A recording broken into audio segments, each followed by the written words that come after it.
What is the role of theatre in the year 2000 as the year of the dialogue of civilizations?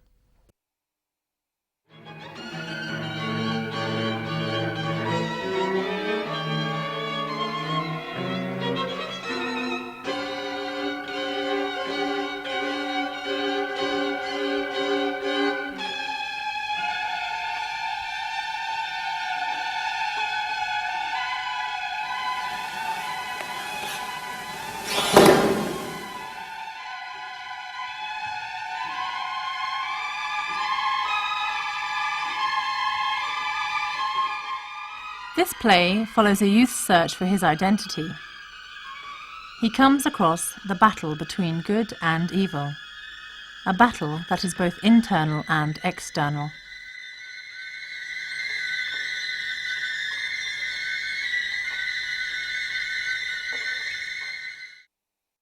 Please introduce yourself and tell us a little about your background. من کسرا وفاداری. I am Kasra Vafadari. I am teaching at the University of Paris. I was selected as a member of the Association of the Zoroastrians of Tehran, but I could not stay. And 3 years ago I returned to Paris and continue to teach. I currently teach pre-Islamic history and contemporary European and American history at doctorate level. Where do you think the Zoroastrian youth of Iran in particular, or anywhere else in the world, should begin to learn how to recognize the symbols of the Zoroastrian identity? Being Iranian is very important to us. First, we have to understand what being Iranian means.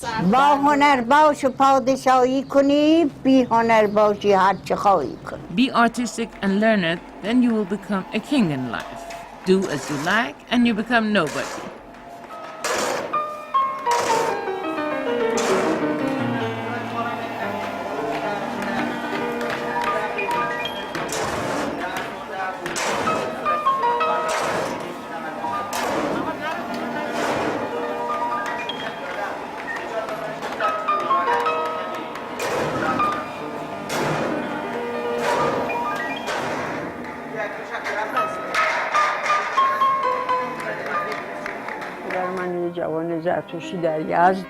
My father was a young Zoroastrian in Yazd.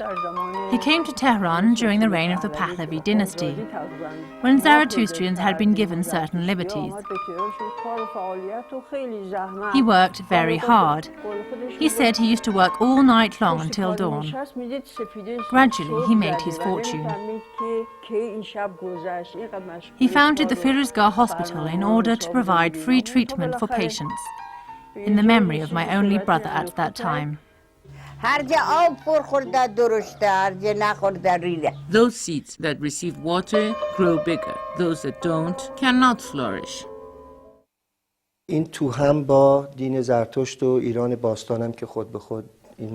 Recognizing our Iranian identity alongside the Zoroastrian religion is vital, because our children abroad have become alienated and do not know who they are.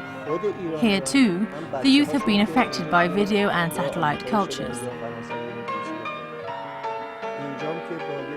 They are searching for something, but I don't know what they're looking for.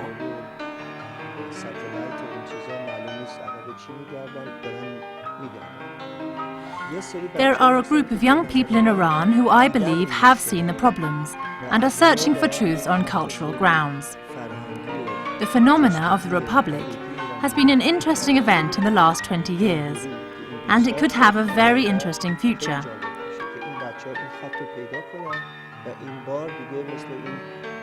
The prospects appear to be more positive than our experiences over the last 400 years. We had lost ourselves, especially during the Qajar dynasty. What sort of impact did the Orientalists have on the Zoroastrian community? The impact has not been very good. These Orientalists, travelled, and had not had the opportunity to truly understand their experiences in the Orient. They wrote what they liked, mainly anecdotal tales, for example about the Hajjis, or sometimes they said they saw fire worshippers in the mountains of Yazd.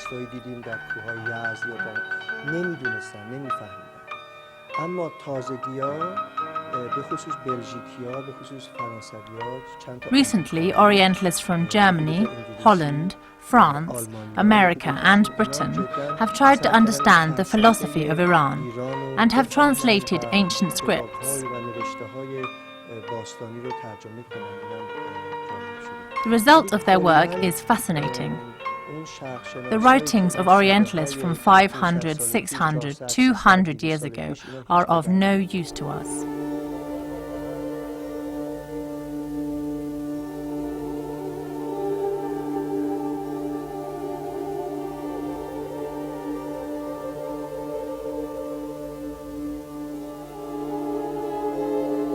Professor, the other religions have challenged the Zoroastrian religion over the question of chronology for many centuries now. What is the view of the Zoroastrian themselves on this issue?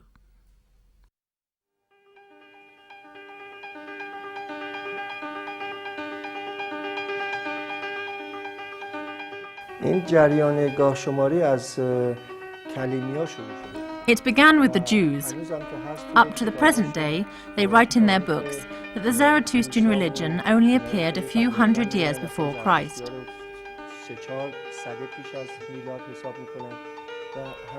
In European universities, we still see groups of professors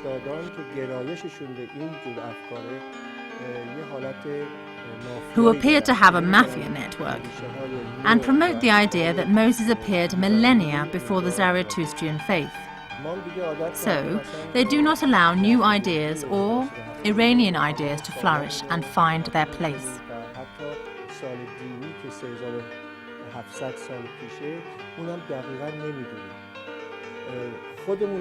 As a result, we ourselves have become confused over our own calendars and mix up our years. We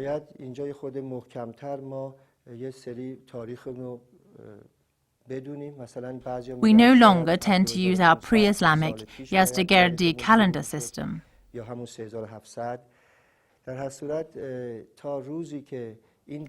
They have actually succeeded in disorientating us from the track of our own timekeeping.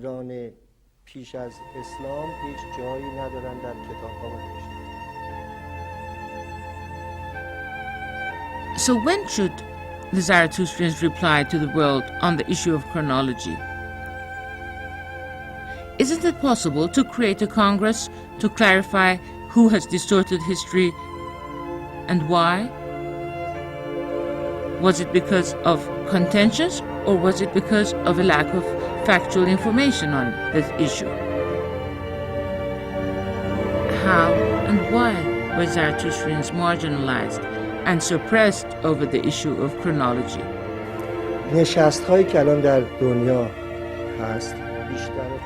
Such meetings that take place in the world are mostly in the hands of foreign professors.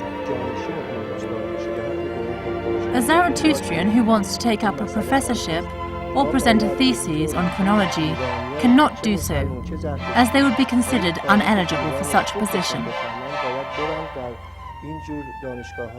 If Iranians want to understand and to present the history of Iran properly, whether Muslim or Zoroastrian, they must study at these Western universities, and while climbing the academic ladder, they must seek for definitive results.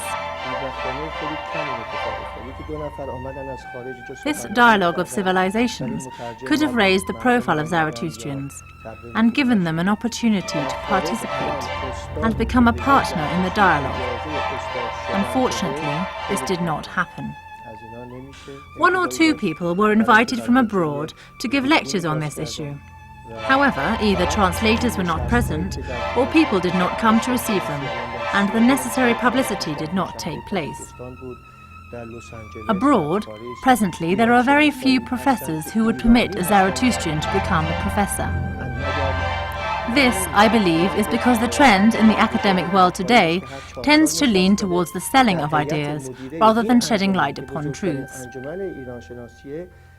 Meetings on Avesta studies, the Zoroastrian holy book, took place in Dushanbe, Tajikistan, Sweden, Los Angeles and Paris this year.